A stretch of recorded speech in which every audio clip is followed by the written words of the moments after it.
So ageless or aging? Are you stuck in a time warp, maybe from your 20s or even earlier? Or do you perhaps find yourself going shopping with your daughter and your granddaughter in the same shops? Or maybe you're the other end of the scale, where you're wearing clothes that are far too old for you, or in a frumpy style, and they make you look much older than you are. So whichever one it is, in this video I am going to share my ideas with you on how to look more youthful and more current.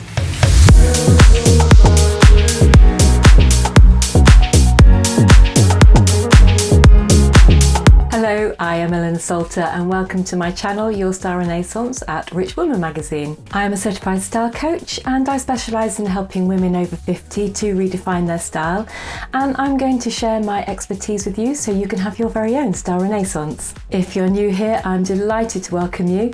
Don't forget to press the subscribe button below and also the bell, which will tell you when all the videos are coming out, and look in the descriptions for any items that we talk about here. So what is ageless dressing? Should we dress appropriately? And what is dressing appropriately for our age? Now, I love fashion, I love clothes, I love trends. That's my go-to thing whenever I need anything to think about. It's my safe place to go. I'm always researching, I'm always looking, I love shopping. So being fashionable doesn't have to have an age limit to it. There's something very satisfying about finding a new outfit or finding something that gives you self-confidence, something that makes you feel wow.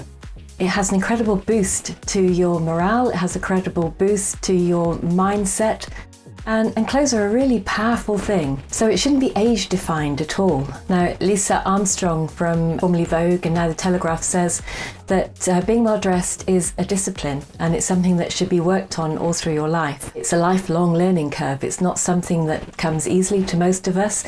It's something that we have to work at, and being effortlessly well dressed takes a lot of effort. So even if your style is still of the same essence that it was when you were younger, it needs to be tweaked and worked on so you don't end up looking as if you're in a time warp, and mutton dressed up as lamb, all the other phrases that go with it. So you can still look similar to how you looked before, but it's the certain things that you do to that style that makes you look ageless and not aged. So while you shouldn't be a slave to trends and fashions, because that will make you look aged rather than ageless, it's important to take little bits and pieces from the trends and just tweak them into your style. Add elements to your uniform, and this will keep you looking younger and more on trend. It also stops you hiding, which is a reflex action of people in their midlife and beyond. It's something that we don't want to draw attention to ourselves, so we stay in the same clothes that we used to wear, or we wear clothes that are too old for us, things that we can hide behind. And we think if we put little elements of modern stuff in, modern trends, then it's going to draw attention to ourselves, and that's something that we don't want. But it's something that we've got to stop doing. It's important that we show who we are and we put ourselves out there. We're in midlife, we've got so much experience and so much life behind us that why wouldn't we want to share that and show people who we are? So it's a case of knowing what your core style is and then adding bits, tweaking it, keeping it current, having fun with it. And this is something that most of us have to learn. It doesn't come naturally, and it just takes years of getting it right. So don't be afraid of getting it wrong, because it's all about playing and finding out what suits you. So to give you some examples, if you, for instance, love the Chanel type jacket, if you wear it a short boxy jacket with a short boxy skirt, then this is going to look too young. It's going to look as if you're trying too hard. And on the other end of the scale, if you wear one that's too long, so it comes sort of mid-thigh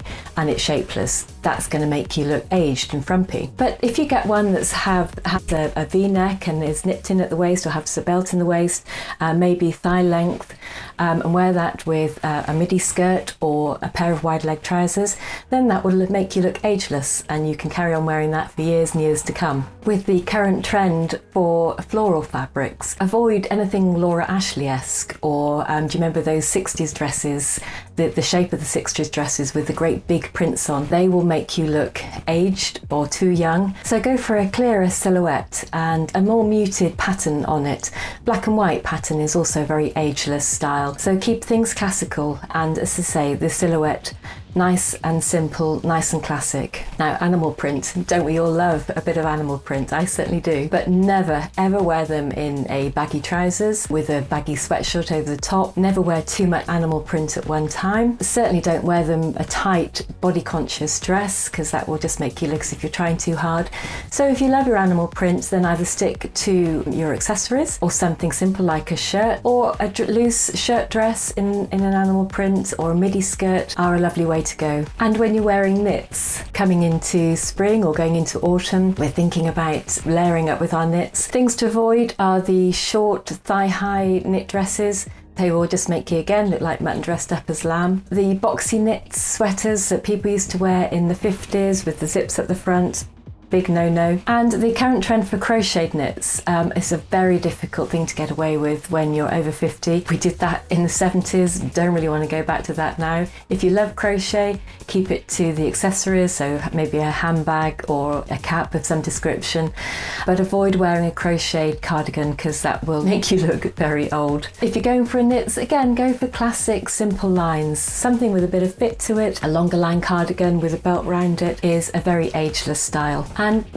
lastly, if you love your boho, it keeps coming back in fashion, in trends, in different ways, and this season is no different. We have tie-dye coming back in again. So avoid things like wearing a tie-dye skirt, for instance, or a tie-dye t-shirt with a short jacket over the top. So avoid the strange proportions. Ethnic print jeans, the overload of embellishments. Silk pyjamas, again, which are very much in fashion at the moment. So silk pyjamas with a matching top.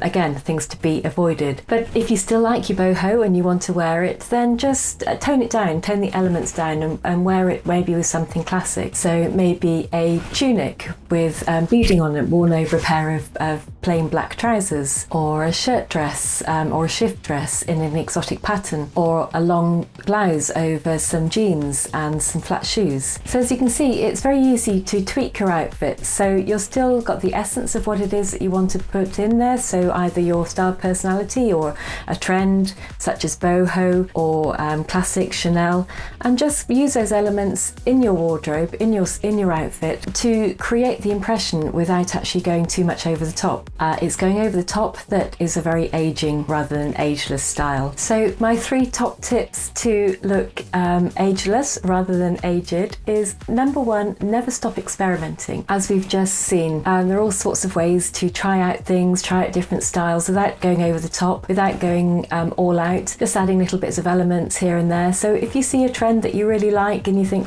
it's not really me, or it's a bit too young, just take little bits of that trend and add them into your current style. But say, don't stop experimenting and don't stop having fun. Number 2 is probably obvious but needs to be said: don't show too much skin. So if you're going to go for something that's you're showing your top half, then wear longer on the bottom half, and vice versa. So you're not showing either too much leg or too much bust at the same time. There is nothing worse than seeing somebody who is trying too hard, and I think showing too much skin is just that. So beware. And the third thing, which I think is one of the most important things actually, is to remember that wearing clothes that are too old for you is just as bad as wearing clothes that are too young for you. And in that, it's all about proportions and lengths, specifically lengths. So if you're wearing a skirt that just stops at the knee, then that can look really elegant. If you wear one that stops mid-calf and it's an A-line skirt, then that's going to look really aging and frumpy. Again, wearing something that stops mid-calf and then you're wearing flat clumpy shoes, again, is something that's going to make you look older than you are. Boxy jackets, a boxy cardigan that stops at your hip, if you wear that with a short pencil skirt,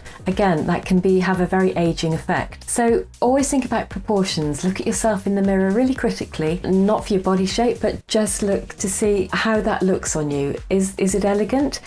Is it timeless? Or does it make you look a bit on the frumpy side? And are you hiding behind that too? Are you frightened of actually putting yourself out there and having compliments paid to you? It can be quite revealing. to do that. Now, I hope that's given you a little bit of inspiration and encouragement to start tweaking your outfits and to put yourself out there a bit more. If you'd like to carry on the conversation with us, then we'd be delighted to have you join us at the Rich Women Clubhouse room, Women Reimagined. And also, I would love to see you back here on my channel at Rich Women Magazine, where we will be discussing all sorts of things, from how to cope with the wedding season, how to update your denim, how to get out of your style rut, and so much more. I'd love to have you there, and if you have anything that you would like us to discuss, then please put the comments into the box below, and we will certainly try and do that for you. Thank you for joining me, and I look forward to seeing you next time. Bye bye.